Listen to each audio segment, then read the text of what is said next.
Chapter 9 of Tractate Yevamos continues discussing the various laws of the Levirate marriage. The first Mishnah says there are some women who fall into a category where they're permitted to be with their husbands, but forbidden to do Yibum, the Levirate marriage. Things like a Kohen married to a widow whose brother is a Kohen Gadol, a regular couple where the husband's brother is a mamzer, an illegitimate person, a female mamzer married to a mamzer whose brother is a regular person, and others. There are also women who can be permitted to do Yibum, but not to be with their husband. A Kohen Gadol betrothed to a widow, where the brother is a regular Kohen, a regular man who married a female mamzer, and his brother is also a mamzer, and that kind of thing. There are some cases where the marriage and the Yibum is forbidden. A Kohen Gadol married to a widow, and the brother is also a Kohen Gadol, or a Kohen. A regular husband marrying a female mamzer, and his brother is also a regular male, etc. And there are also more typical cases where both would be permitted. If the woman is rabbinically forbidden to be with the husband due to being a secondary relative, but not his brother,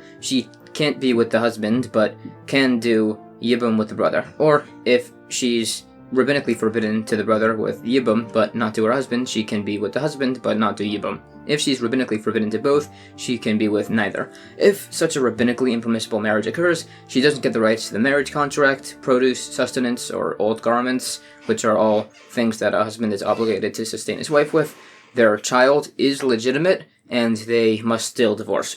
If it was a biblically forbidden marriage, a widow marrying a Kohen Gadol, a divorcee marrying a Kohen, a mamzer marrying a regular person, there is a valid marriage contract. The Gemara asks, it says the case of a Kohen who's married to a widow, and whose brother is a Kohen Gadol. It says married, not betrothed. There are a few answers proposed why. Some say if it's just betrothal, it'll be a positive commandment to do Yibum, and only one negative commandment. But that doesn't work, as we already know the positive commandment does not override the single negative commandment from all the other cases discussed. We try to suggest it because it says married by the later case, but that doesn't work because the other later case also says betrothed. So we say it's actually because the very next case of the Mishnah says married, which is necessary for its case. So does this one. Another question on the wording of this case, it says he married a widow. Why does it need to be a widow if she'll become a widow once her husband dies anyways? Again, similar answers are suggested and rejected, and we say it's because the later part of the Mishnah said the case by a widow, so it said it by this one also. It also rediscusses some points from an earlier chapter on marrying the descendants of Egyptian converts and clarifies some points. This is discussed and mentions that the daughters of Kohanim are allowed to marry disqualified men, like a Chalol, the child of a Kohen who married a divorcee. Sources are discussed. There's a question, if a woman is a rabbinically forbidden secondary relative to the husband, but not to his brother, if there's a valid marriage contract with the brother, if they end up doing Yibum, the Levirate marriage, and we say no. Although, generally, if she doesn't have a marriage contract from her husband and he dies, she gets one from her new husband if she does Yibum. We said a biblically forbidden marriage, like a widow to a Kohen Gadol, she still does get a marriage contract. Some say she nevertheless doesn't have the rights to sustenance until after the husband's death. A different source says in such a marriage she gets the marriage contract, produce, sustenance, and old garments, but she and her child are disqualified and they're obligated to divorce. This is unlike a rabbinically forbidden marriage by secondary relatives, where you don't get the marriage contract or any of the other provisions, but she and her child are still legitimate, although they do still have to divorce. The reason the marriage contract and all the other provisions are given by the biblically forbidden marriage is because there they'll end it, as it's more strictly forbidden, but they need encouragement to divorce by the rabbinically forbidden marriage, so those provisions are all not allowed. Some say it's because there the laws themselves are rabbinic, which need additional support to be enforced. Others say by the biblically forbidden marriage the man is persuading the woman to marry him, but by the rabbinically forbidden one it's the woman persuading the man, so she's penalized. The sources for these teachings are clarified. It also brings a few practical differences that would result between these different opinions. For instance, a confirmed sota, a woman who definitely committed adultery. The one who says the marriage contract is given if she's biblically forbidden, but the one who says if the woman convinces the husband to be with her is not given the contract, that would not be given here. New Mishnah, if the daughter of a Yisroel is betrothed to a Kohen, or is pregnant from a Kohen, or is pending Yibum to a Kohen, or these by the daughter of a Kohen to a Yisroel, she may not eat Teruma. If it was with a Levi, she may not eat Meiser. If it was the daughter of a Levi betrothed, pregnant, or pending Yibum by a Kohen, or the daughter of a Kohen to a Levi, she cannot eat Teruma or Meiser. The Gemara says this is like the minority opinion that holds Ma'aser Rishon cannot be eaten by Yisroelim, hence why it's forbidden in the first case. His sources for this are brought and discussed, however the explanation is actually rejected, as the third case says the Ma'aser is forbidden to a Levite woman betrothed to a Kohen.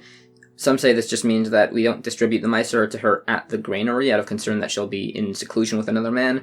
Some say it's because she's a divorcee and might keep renewing Meiser there after the divorce.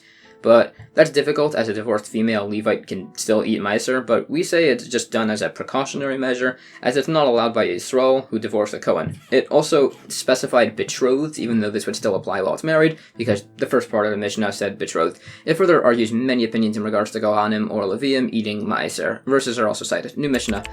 If the daughter of Yisroel marries a Kohen, she can eat Terumah. If the Kohen dies, but she has a son, she can eat Terumah. If she then marries a Levi, she can eat Meiser, but not Terumah. If the Levi dies and she has a son from him, she can eat just Meiser. If she marries a Yisroel, she can't eat Terumah or Meiser. If the Yisroel dies and she has a son, she can't eat Terumah or Meiser.